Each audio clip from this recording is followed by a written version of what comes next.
Okay, so we're going to have a look at some compression methods.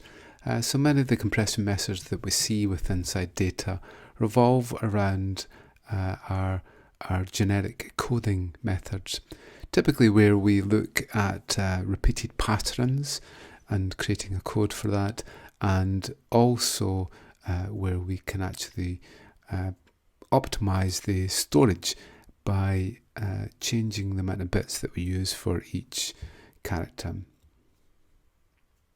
Okay, so the first method that we'll look at is with Huffman Code.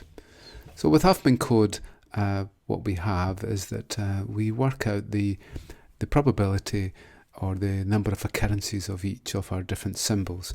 So we'll do it in terms of our English characters, our written English characters, and then we'll analyze these and see what our code actually is. Okay, so the first thing we do is that we define the characters that we have. So we can see here that E is the most popular letter with 57 occurrences, followed by an I, and so on. Then what we do is that we lay them out in order that we have them. After that, we'll put them here in some sort of order, with the most popular at the top and then the least popular at the bottom. So the first thing we do is that for the bottom two characters, we'll give the least popular a 0 and the next most popular one a 1, as we've done here. Okay, and then we merge together the total of those two values. So in this case, 12 and a 3 gives us 15. Then we assess where it goes in the ranking here. And in this case, it will go in the bottom because it's less than 20. So again, we'll give the least popular one a 0 and the more popular one a 1. And then we'll then analyze, and that becomes 35. So the 35 is greater than that value there. So then that one gets relegated and we promote that one up to here. It's now in third place. Again, we do the same. And this time we'll give this one our 0 because it's got 33, and then we've got 35 there. And when we merge these, the actual total goes right up to the top now. So we end up with 68 for that one. So these two will drop down into second and third place. Again, we'll do the same again, and then we'll end up with 108, and then that one gets relegated to them. Okay, so let's go back to see what we actually have. Okay, so there's the basic method towards it. Now what we'll do is that we'll be able to read off the actual value that we end up with. Okay, so if we take our C path, then the C, well, we'll take this one.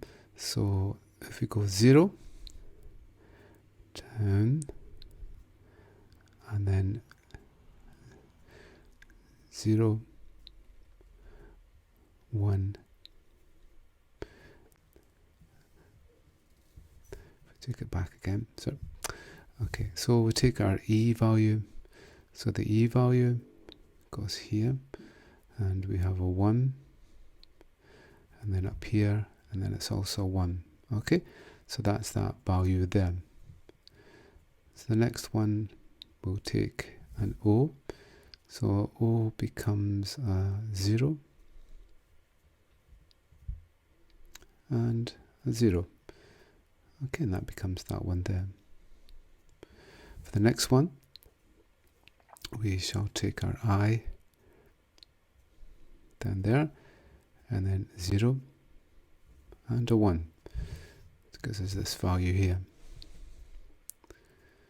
So the next one is a P. So for P, there we go. So we have a 1, a 0. Let's take it back again. So for P, we have a 1 there. Goes up to there. It's a 1. Up to there and down, and then it's a 0. And that gives us that value there.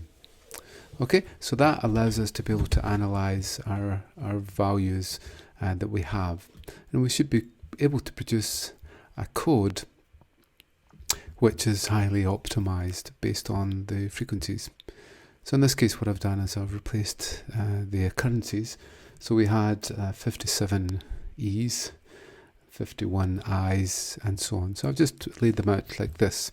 And this was the Huffman code that we actually generated from it, so it should actually work there.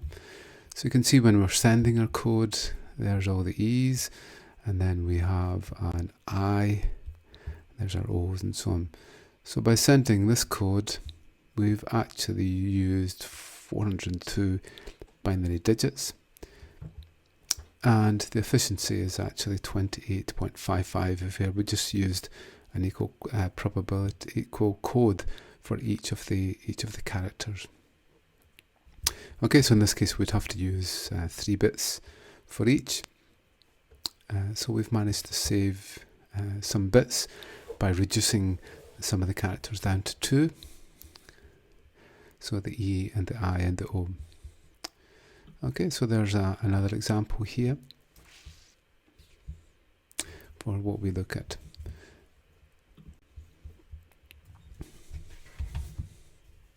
Okay, so that is the way, the method that we actually create. So the great thing with the Huffman code is that we can automatically just create the bit stream, and then as the bits come along, we can pick off quickly our values. A 1 and a 1 gives us an E, then 0, 0 obviously gives an O from here, 0, 1, 1. Gives us a P there. Okay, so normally what we would get with Huffman code is that we get some sort of flag to identify the start, just in case we lost the synchronization. We need to have some way to be able to sync back in again. Okay, so that's the Huffman coding there. So here's another example. Let's say we have a football match and there are 34 games with a 1 goal, 21 with no goals, and so on. So we do it the same again. We take the 2 and the 1, becomes a 3 here. 3 is less than 5, and then we will then go, and a 3 and a 5 becomes 8, and so on. So then the 8 and the 14 goes up to 22, and so on. So we can work out our code. So these are the codes that we end up generating. So for 0 goals it's a 0, 1, and for 1 goal it's a 1, 1, 2 goals is 0, 0. So let's actually have a look at that one. Okay, so I've just taken the values, the numbers then, and we can see here there's the code that actually generates 0, 1 for a 0, 1, 1, and 0, 0, and so on.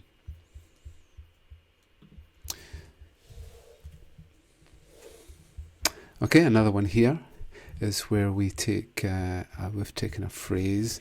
So in this case we've taken the Peter Piper picked a pickled pepper,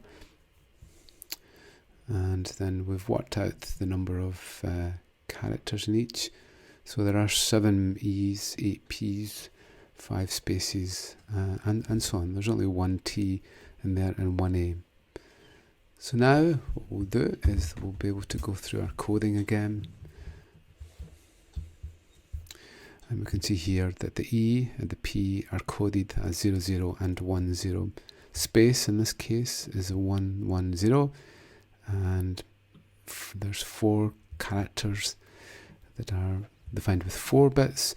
And then there are two characters which have a 5 bit code. Okay, so then when we look at the values that we have, there we go. And the total binary digits that we've used for Peter Piper Pickled Pepper is 103. So if we have 103, let's see what gain that we actually have. Okay, so we're 103 is our value for the Huffman code.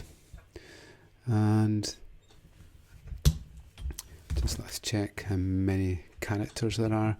1, 2, 3, 4, 5, 6, 7, 8, 9, 10, 11, 12, 13, 14, 15, 16, 17, 18, 19, 20, 21, 22, 23, 24, 25, 26, 27, 28, 29, 30, 31, 32, 33, 34. So there are 34 characters in there. And we have 1, 2, 3, 4, 5, 6, 7, 8, 9, 10. We have 10 characters, which means that we'll need four bits to be able to represent all of those characters. 1, 2, 4, and 8. Yeah, we can represent up to 16 characters. We couldn't use 3 bits because we have too many characters then. So 34 times 4, 16, 136 bits. If we were just to code from 00 to all ones. So our coding gain that we have is 33 bits out of 136. Okay, so we've increased by we have a coding gain of somewhere around say 3/4. Saved about 1/4 from that. Okay, but what we'll find is in normal English, then we can actually vastly increase the coding gain because we have such a variation in the probability of the letters. So now let's look at one of the most popular methods of compression. We see it in many compression methods for audio and video, along with images, and that's the Lempo Viz Welsh, or LZW. So the Lempo Viz method uses a method where we can actually create a back reference. So in this case, the character sequence for RE, space RE, already occurs back there. So all we have to do is to be able to create a number of hops to go back, and then the number of characters that we would actually have. Okay, so in this case, there is a back reference to 9 characters back and for 3 characters. Again, here we have a repeated sequence here, and that occurs 20 characters back, and we want to use 5 characters for it. Then over here, we can see that there is a repeated sequence here that we can actually use, EN. We can refer back to it here, and then there's another repeated sequence there for our codes. Okay, so this was the Lempo Viz method, and it's used where there are long sequences of repeated characters or bytes or symbols. An enhancement of this is what's called the Lempo Viz Welsh, or the LZW method. With this, what we do is we create an initial table and we fill up all our byte values or all our symbol values, and they are fixed in the table. So in this case, whenever an A occurs, we will replace it with a table value of 0000. B is 0001. And then as we process, we actually add our sequences into the table. So in this case, an A and a B is now added into the table at the next place. So we're going to add 0110 for an A and a B. Okay, so that gives us our first entry for our table, and then as we go through, we'll add BA and so on. So let's have a look at this coding example. Okay, so here's an example here. So in this case, cows graze in groves. What happens is that first one, we fill up all the values from 0 to 255 with the characters that we have, and then the entry of 256 then has C capital C and an O added. Next, it will have an OW added. And then after that, we'll have a WS added. Then we'll have a space and an S and then a space. So we can see here that the first character sent, we send it with the core values there. But this one here is sent as a 260, which is a space and a G. Because if we look at it, this one here, the space, and let's see where we are. So Gray's in. A space and a G is already in the table. So here, space, G, already occurred here. So what we have to do is to put in a 260. So then we go through, and then the next one to occur is O and then a V. So the values are added as we go along for the 2 character values. And then the next one that we have is 259, which is an S and then a space, which is this one here, which already occurred here. Okay, so we build up our table and we keep adding values to it and keep growing the table so that we can actually replace the currencies. So this is especially good for things like images, as we'll see, because images have a great deal of repeated things like pixel blocks. We can have a look at some other ones, and we can see in this one that we build up our table as we go through, such as this, and then we add our pointers to where the value is on the table. So with this, we've got to obviously store the table, and we've got to pass our table to the other side for it to be synchronized with our code. Okay, so here's the sequence as it happened. Okay, so in this case we added AB and we added BA from there. So there's AB, A, and BA hasn't occurred before, but we now have BA coming up, which we've now added into there so that we can actually store that one with a new value, which is this one here. Okay, so here's an example with the cows graze in groves, and as we see, as we start to process, we're adding values as we go through. So that those 2 values and then those 2 values and then so on. And the first one that we come across that's already in there is the 260, which is a space and a G, and that is here, and that relates to what we actually had there. And then we've got 259. So 259 occurs in the table, space and an S, and it occurs here. And that one has already occurred there.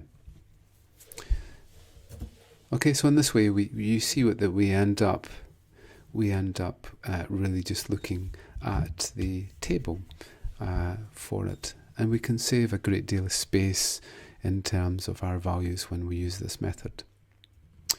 Okay, so that was the 2 main methods. We'll try to build on this as we look at images and video, but Huffman and LZW are 2 important methods.